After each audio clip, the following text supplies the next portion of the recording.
Another type of collection that can be created is a rather simple collection, which just basically follows some rules. So basically, I can click here and I can create what's called a smart album. And under a smart album, I can go in here and say it must follow any of these rules. So the criteria could be set by me. So basically, I could go in and say, okay, any of the contains any of these. So I could say, how about camera lens equals 35 millimeter. And then once I do this, I'll click OK. It'll say, what do I call this? I'm just going to call it 35 millimeter and hit save. And this new catalog here should have given me every image that would have had 35 millimeter in the metadata. So it didn't work right. So now I need to go in here and edit the smart album, pop up current lens equals, begins with, contains. Let's try contains 35 millimeter. We'll say OK.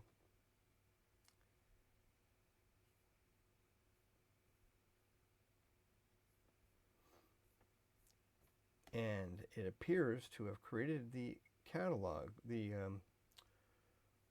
collection or album as they call them in here, and every one of these was with a 35 millimeter.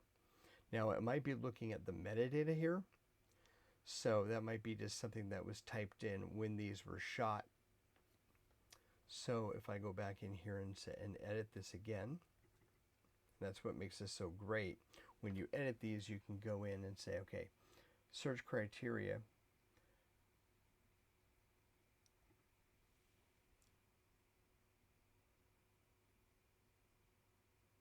We can get into here and get into focal length equals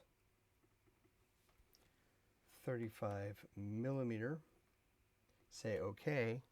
And now I get another selection of images that are a wider range of images.